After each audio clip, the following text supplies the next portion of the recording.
Paz y bendiciones, queridos hermanos en Cristo Jesús. Paz a vosotros. Me da mucho gusto volver a estar con ustedes y hoy ya con la lección número 9, ya pasamos la primera mitad, ya vamos por la parte de la tercera y pues bueno, vamos a estudiar su palabra, vamos a entrar de lleno a esto que es el estudio. Y bueno, pues les doy las gracias a todos los hermanos que están, de veras, se los agradezco con todo mi corazón, todos los hermanos que nos están apoyando en compartir la escuela sabática. De veras estoy contento porque sé que podemos llegar a más gente, podemos apoyar en la medida de lo posible nosotros a los hermanos.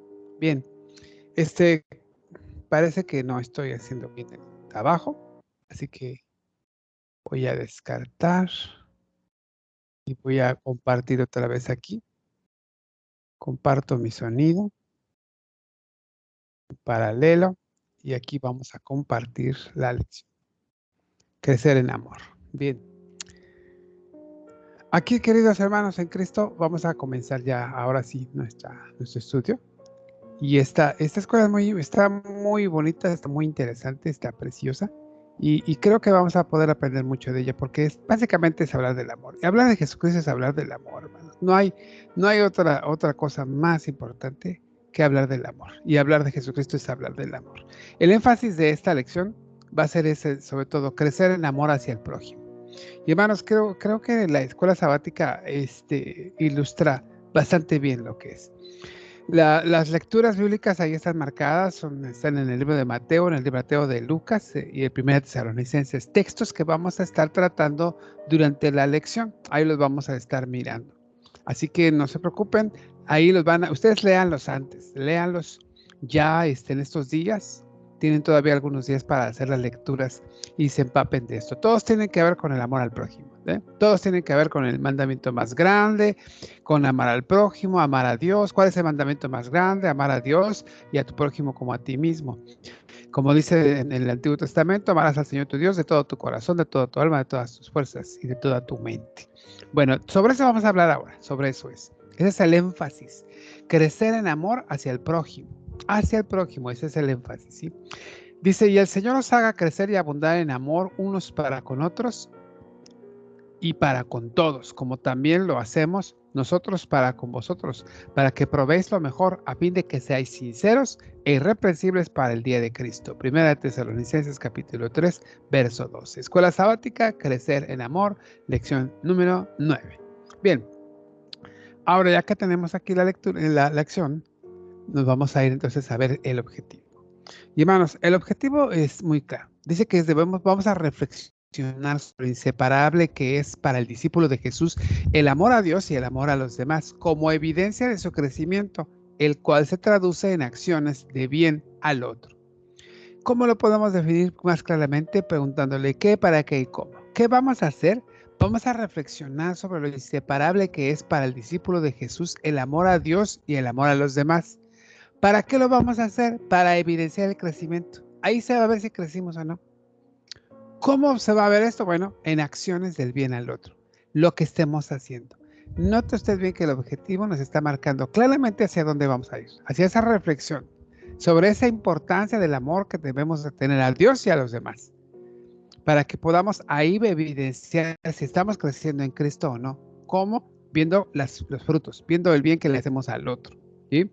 Eso es lo que vamos a ver nosotros acerca del objetivo de esta escuela sabática. Ahora, hermanos, queridos hermanos, ya dijimos el texto base, y el Señor os haga crecer y abundar en amor unos para con otros y para con todos, como también lo hacemos nosotros para con vosotros, para que aprobéis lo mejor, a fin de que seáis sinceros e irreprensibles para el día de Cristo. Esto es lo que estamos viendo y este es el énfasis que le vamos a dar. Bien, hermanos, acerca de la narración, quiero que nosotros veamos acerca de esto. Y tiene mucho que ver con, hermanos, con el crecimiento integral, que es un proceso que dura toda la vida, hermano. Toda la vida dura. Este crecimiento, crecer, es eso. Miren, el discípulo de Jesús tiene que crecer y sobre todo en esos 4 ejes relacionales. Los que estamos marcando aquí son, hacia arriba es con Dios, hacia un lado con la propia persona, hacia el otro lado con los demás y hacia abajo con la creación. Esto lo ejemplifiqué así porque quiero dar a entender que más o menos, bueno, tiene que ver con lo que está en lo alto, lo divino, con lo que está sobre aquí entre nosotros, que somos nosotros mismos y con los demás, y con el otro, con el prójimo y sobre todo también con la creación. Estos son los ejes relacionales que perdimos en el huerto. Allá nos dice la escritura que por el pecado, y nos ejemplifica esto con el huerto, en donde Adán perdió toda relación con Dios. Dice que tuvo vergüenza y se escondió. 2, con él mismo, tuvo vergüenza, ya no quiso, él ya se sintió diferente. Con el otro, la mujer que tú me diste, le echó la culpa a la otra. Y con la creación, pues la tierra fue maldecida por su culpa. Entonces, esos ejes relacionales que perdimos, ¿sí? Esos son los ejes relacionales en los cuales vamos a crecer, esos ejes. En relación a Dios, con la propia persona, con los demás y con la creación. Y este crecimiento, hermanos, es integral, ¿sí? Porque ese crecimiento se tiene que basar en el amor. El crecimiento que dura toda la vida es el crecimiento con los demás. Vamos a hablar hoy con los demás porque el énfasis, recuerden que es el amor hacia el prójimo. Entonces, el énfasis de nuestro eje relacional que tiene que ver con los demás tiene que ser basado en el amor. De hecho, todos tienen que ser basados en el amor. Porque nos tenemos que amar a nosotros mismos, tenemos que amar a Dios, tenemos que amar al prójimo y tenemos que amar la creación. Ahí tiene mucho que ver. Cuando Pablo le habla a los tesalonicenses, ¿sí? Él les recuerda que existe, que la iglesia existe gracias al amor de Cristo. Y entonces la llama a reflexionar respecto al amor y a la presencia de Cristo en medio de la comunidad y que deben manifestarse allí el amor a los demás. Entonces les pide que se cree, perdón, la unidad, el vínculo del amor, hasta que todos lleguen hasta a la edad de la plenitud, ¿sí? Hasta el aspecto más radical, amar incluso a los enemigos, como dice Mateo 5:44. Y esto hace un llamado entonces a los creyentes a seguir creciendo en el amor. Por lo tanto, ¿cómo se crece en el amor, hermanos? Bueno, primero ese crecimiento ya dijimos, es un crecimiento que es un proceso que dura toda la vida, ¿sí? Este crecimiento de la relación con los demás es basado en el amor, que acabamos de decir también, y es el amor, es la base para crecer no solo en eso, sino en tus 4 ejes. El amor a los demás es un elemento fundamental e inseparable de ser discípulo. Pues entonces, hermanos, ser discípulo de Jesús implica crecer en estos 4 ejes relacionales. Y hoy vamos a ver, sobre todo, con énfasis en el crecimiento hacia los demás, aunque también vamos a ver con Dios, ¿sí? Eso lo vamos a ver. Ahora, hermanos, entonces, es la narración, que es muy corta, muy cortita la narración, porque el análisis va a estar un poquito extenso, ¿sí? Y aquí en el análisis sí nos vamos a detener un poquito más en cada uno de los puntos, así que yo espero no tardarme mucho, porque regularmente debo tardarme 25 o 30 minutos, espero que no me tarde más que eso. Miren, hermanos, ¿cómo crecer?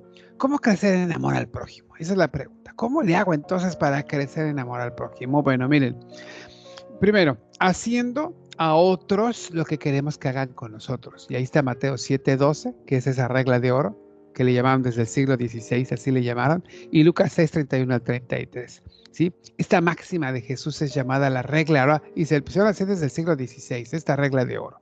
¿Sí? Fíjense bien, hermanos. Mateo lo expresa así. Así que todas las cosas que queráis que los hombres hagan con vosotros, así también haced vosotros con ellos, porque esta es la ley y los profetas. ¿Ya lo escucharon? Ahí está el texto. Así lo expresa Mateo. Lucas lo expresa así, ¿sí? Y así como queréis que los hombres hagan con vosotros, así también haced vosotros con ellos. Si se dan cuenta, la diferencia entre Mateo y Lucas es que Lucas omite la última parte donde dice, porque esta es la ley y los profetas. Y la pregunta sería, ¿por qué lo hacen? Bueno, posiblemente fue porque como Lucas le escribió a los gentiles, no tenía nada que ver con la ley, y Mateo sí le habla a una comunidad judeocristiana y tienen mucho que ver con la ley. Esta es la ley de los profetas. Y cuando Lucas les habla, entonces le habla a los paganos cristianos, a los que están haciendo cristianos gentiles, perdón, a los cristianos gentiles, y entonces ellos tal vez, para ellos no tiene tanta importancia ese asunto de la ley y los profetas. ¿Sí? Esto no es. Ahora, esto, hermanos, entonces nos lleva a entender una cosa, ¿sí? Estas diferencias nos llevan a entender que la regla de oro en Lucas, hermanos, tiene que ver con las relaciones con los demás. El amor traducido en amor que hace el bien, no solo a quien nos ama, sino también a quien no nos ama. Esto tiene que ver con la regla en Lucas. En cambio, con la regla de Mateo, Hermano, en la regla de Mateo son preceptos de Dios. Son preceptos que Dios incluso exige. Que todo, sin excepción, hay que hacerlo a las otras personas. Basados en el amor que hace el bien. Recuerden que los judíos tienen muchísimas leyes. Y Jesús les dice, no he venido a abrogar la ley y los profetas, y sino he venido para cumplirla. Bueno, pues entonces aquí, como está cargado de preceptos y requerimientos, Él les dice, en Mateo se les da ese empuje, ¿no? Ese grado hacia allá. Entonces, el amor, mis hermanos, el amor a los demás está evidenciado en hacerles el bien que deseamos que nosotros nos hagan, la regla de oro. Y entonces esto resume el deseo de Dios vertido en la ley y en los profetas. Esto fue en Mateo, hermanos. Esto fue en Mateo, ¿sí? Ahí están las reglas. La regla de oro en Lucas es que Jesús presenta una norma de conducta que trasciende de la mera reciprocidad de las relaciones con los demás. El amor traducido en hacer el bien no solo a quien nos ama y hace bien, sino también a quienes no nos aman ni nos hacen bien. Y la regla de Mateo, como lo acabamos de enseñar, es que el amor a los demás evidenciado en hacerles el bien que deseamos que a nosotros nos hagan. Y esto resume el deseo de Dios vertido en su ley y en los profetas. Esa es la diferencia y eso es lo que está ahí. Entonces, hermanos, ¿cuál era la razón por la que los fariseos y los maestros de la ley se confrontaban con Jesús? Si ellos guardaban estrictamente la ley y si la regla de oro en Mateo decía que teníamos que amar al prójimo, ¿cuál era el problema con los fariseos? Hermanos, bien sencillo, es que ellos no practicaban esa ley. Sí, ellos decían no hacer bien al prójimo era no hacerles mal. Y no se trata de eso, hermanos. Se trata de hacerles bien. ¿Se da cuenta? Y ellos decían, con que no me los lleve mal, nada más que no me toque. Ahorita lo vamos a estar viendo, porque miren, ahí nosotros tendríamos que pensar si también Jesús nos podría confrontar con eso. A lo mejor tenemos ese tipo de pensamiento. No, yo no hago mal. Con que no lo haga mal está bien. No, hermanos, es hacerles el bien a los que nos aman e incluso también a los que no nos aman. Ahí está el asunto. Esto es lo que nos está diciendo en esta parte. ¿Cómo podríamos nosotros ser seguidores de Jesús así? ¿Cómo vivir la ley y los profetas sin extraviarnos de la voluntad de Dios? Y entonces, hermanos, recuerden, ¿la regla de oro es como un norte para no extraviarnos en el cumplimiento de la ley? Yo creo que sí, porque entonces nosotros tendríamos que pensar que si hemos llegado al Padre a través de Cristo y no a través de la ley, lo que sí nos dice la regla de oro es que miremos esa ley para ver si estamos creciendo o no. Es la evidencia de que estamos creciendo. ¿Se da cuenta? ¿Cómo se va a dar una cuenta de que está usted creciendo? Cuando usted está cumpliendo esa regla de oro. Esa ley que es amar a Dios con todo tu corazón, con toda tu mente, con todas sus fuerzas y al prójimo como a sí mismo. Entonces, vean ustedes. Entonces es amar a otros y que queremos que hagan lo que hagan con nosotros. Ahora, también esta regla va hacia Dios. Dice que amar a Dios y a los demás con todo lo que somos, según Mateo 22, 36 al 40. Miren bien, aquí se pregunta, el joven le pregunta, aquí en Mateo 22 está un joven preguntándole a Jesús que cuál es el mandamiento más importante de la ley. Y esta es la pregunta que un intérprete de la ley plantea a Jesús, perdón, en este caso no fue el joven, discúlpeme, fue este fariseo, que le pregunta, y bien dice, sabiendo que era una trampa, ¿verdad? Todos sabemos que esta es una trampa. Y entonces aquí nosotros se cómo se le pregunta, y él tiende a darles lo que fue la visión, la visión de lo que fue la ley, lo que fue ese mandamiento. Lo hace de una forma sencilla. Bien, miren, la tradición sinagogal dice que había 613 mandamientos positivos, 305 prohibiciones y otras 248 prescripciones. Por lo tanto, todos tenían la misma importancia y eran igualmente obligatorios. Sin embargo, semejante cantidad de mandamientos y prescripciones reflejaban una ética dispersa, sumamente gravosa, muy pesada. Entonces, ¿qué se necesita? Una visión sencilla, algo que nos sirva, ¿sí? Como base, como guía, un faro que alumbre nuestro camino. Y así nosotros ya pudiésemos hacerlo, algo que nos oriente para la vida. Por eso cuando le preguntan a Jesús, lo relevante de la respuesta es que Jesús no solo está en las ideas que transmite sobre el amor a Dios y amor al prójimo, que eran conocidas en todo el Antiguo Testamento y en el judaísmo. Deuteronomio 6, Levítico 19, sino en la unión de ambos mandamientos que sobresalen por encima de los otros 613. Y al final de cuentas, miren, esto que vemos nosotros es que, entonces, que estos mandamientos están por encima de los demás son subordinados. Yo no sé si se ve aquí, miren, cuando yo preparo mi escuela sabática, a ver si se logra ver, pongo amarillo en un lugar y luego pongo rojo en otros. Estas son las ideas principales y las demás son ideas subordinadas. Igual a cuando hacemos un sermón. Bueno, porque esta idea que está en amarillo, que yo pinté en amarillo, me dice a mí que esta es la idea principal y lo demás está comentando lo que dice aquí en el primera. Por lo tanto, cuando yo veo mi raya amarilla, este es lo que voy a decir y lo rojo es lo que voy a comentar.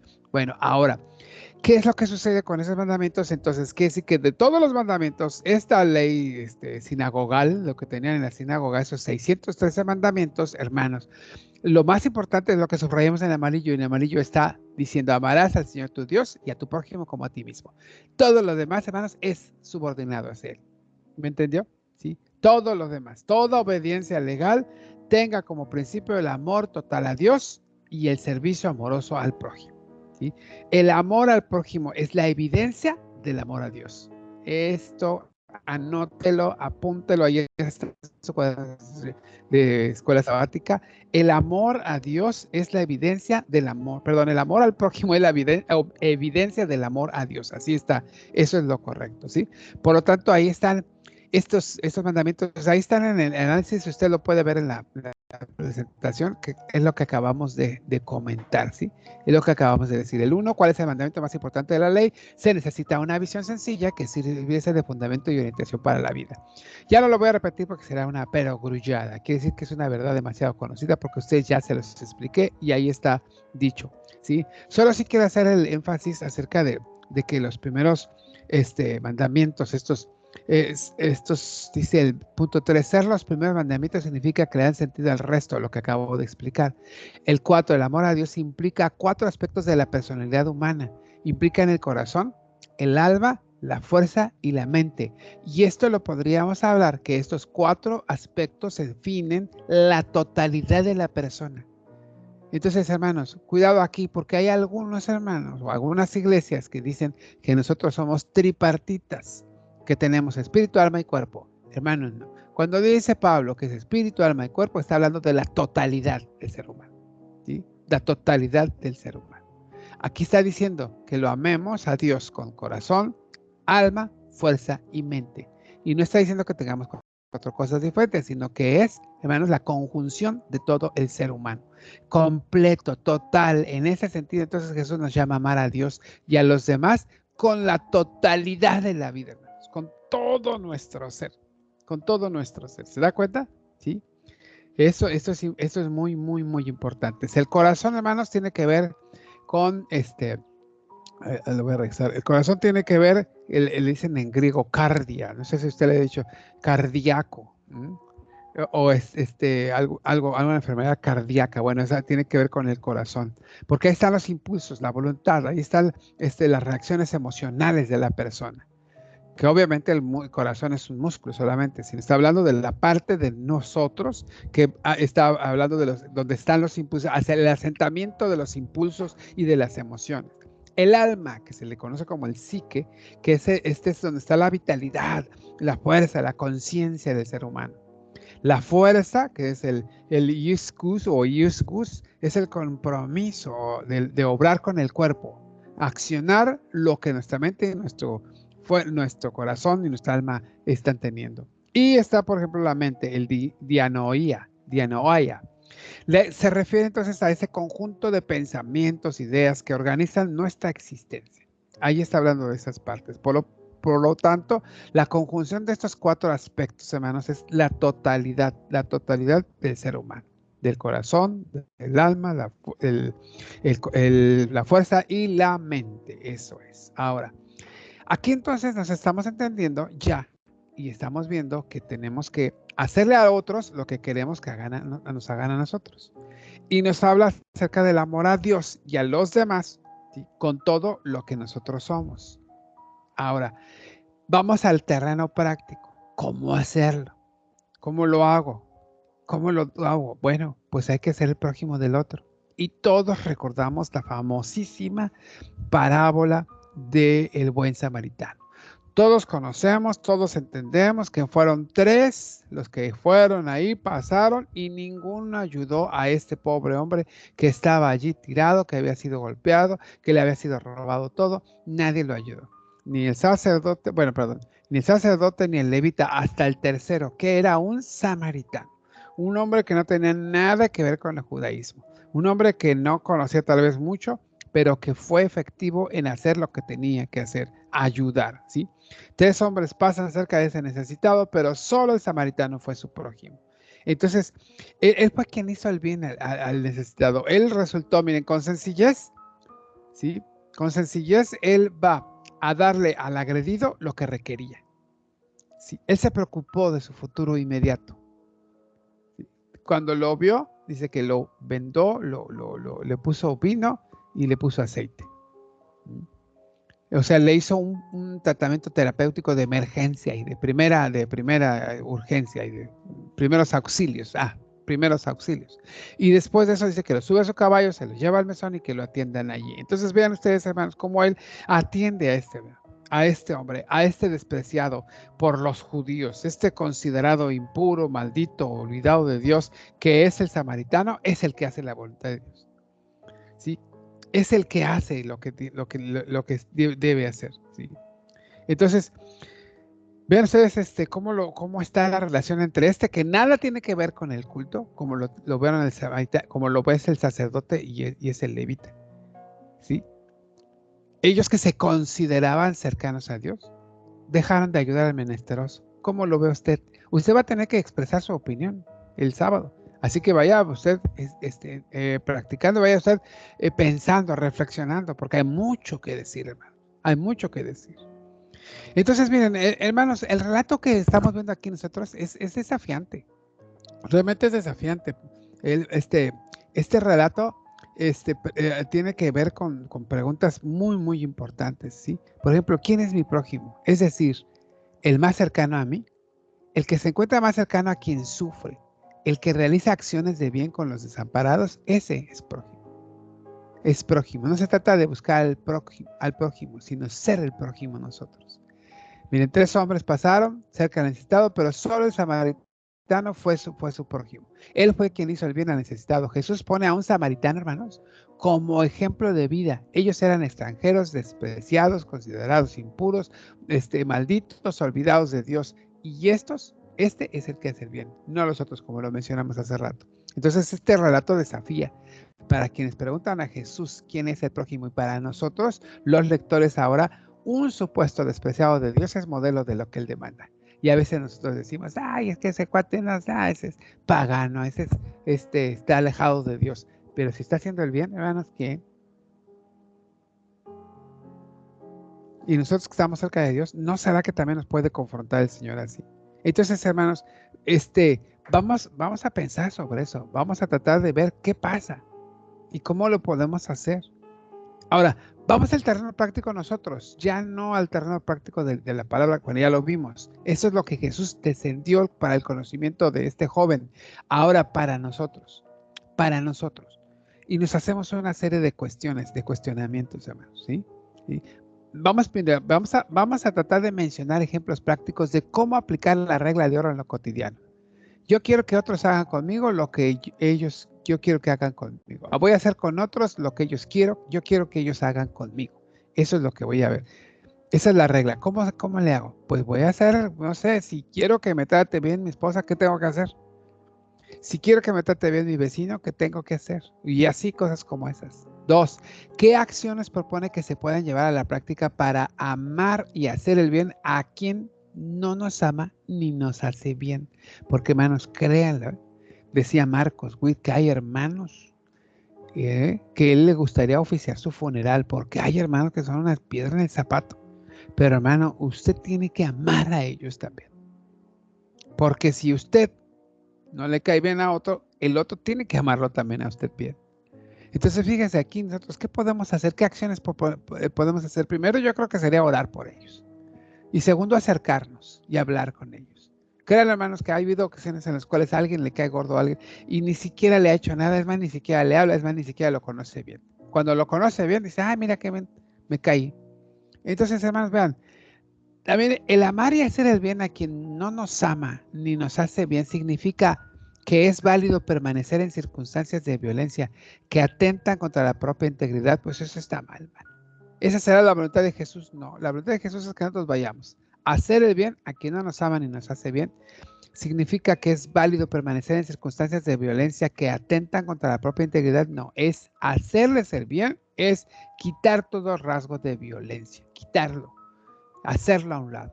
La voluntad de Jesús es que vayamos y le hagamos el bien a esas gentes también, ¿sí? Ahora, hermanos, ¿de qué formas concretas podemos evidenciar el amor de Dios y a los demás con todo lo que somos, corazón, alma, fuerza y mente? Cuando ayudamos a alguien sin considerar, o sea, sin estar preguntando nada. O sea, vamos y le ayudamos.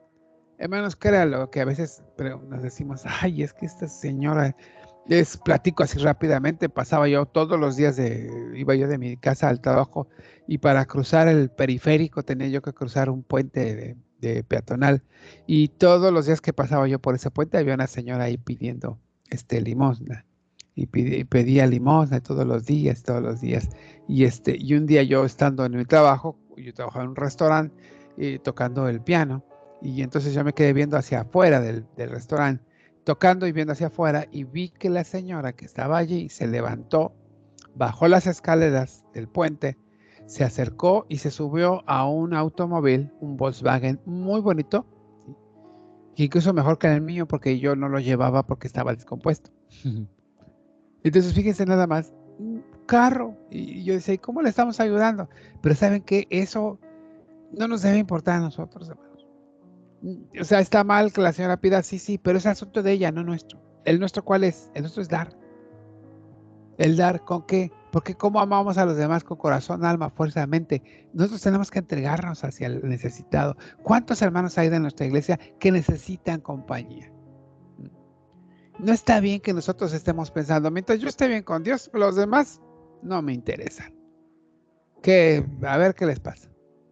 No, hermano, no se puede. Tenemos que amar a los demás porque amando al otro es como se evidencia que amamos a Dios.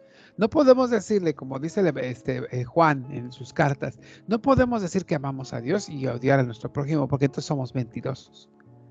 No se puede. Hay que hacer proyectos, hermanos, proyectos que podamos emprender, ya sea a nivel personal, familiar, congregacional, para ser prójimo con los necesitados, como el buen samaritano. En una iglesia donde estaba yo pastoreando hace algunos años, hermano, hicimos todos una cooperacha y juntamos y todos trajeron pan y jamón y agua y agüitas de sabor, etcétera. Hicimos sándwich por la noche.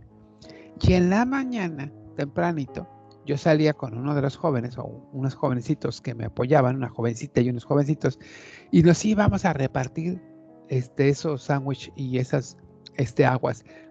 Nos íbamos a repartir a la gente que se subía a los barcos o que no alcanzaba a subirse a los barcos a las plataformas para trabajar allá en la sonda de Campeche, allá en Ciudad del Carmen. Y mucha gente se quedaba ahí, tenía que esperar 1 o 2 días allá que les dijeran que subían al siguiente. Y ahí se quedaban. Y muchos no llevaban dinero, les llevábamos sándwich. Hermanos, luego yo tenía unos sándwiches, los apartaba y me iba tempranito a las 7 de la mañana. Yo veía que se empezaban a congregar un grupito de porochitos, sí, de esos de los que le llaman de la muerte, los del grupo de la muerte. Ya están castos por morir que tanto toman ellos. Pues yo me sentaba con ellos ahí en el piso y les decía, muchachos, aquí les traigo el desayuno. Vénganse, vamos a desayunar. Y ¿sabe qué, hermano? Lo maravilloso es que ellos hasta oraban con nosotros. Orábamos ahí. Estábamos ahí, vamos a compartir el pan. Y me decían, pastor, pues no vamos a orar. Claro que sí, vamos a orar. Porque el muchacho ya va a empezar a comer y le dice, espérate, vamos a dar gracias para que podamos bendecir el alimento. Y daba gracias. Uno de ellos hasta oró.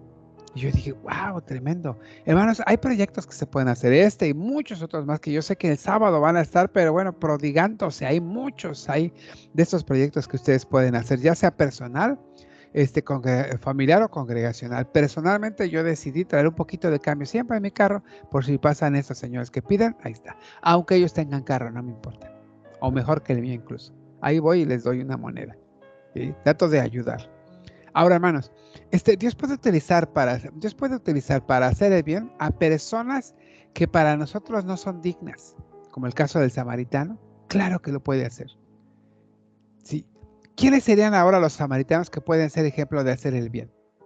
Algunas, ¿cómo se llaman? Grupos de caridad.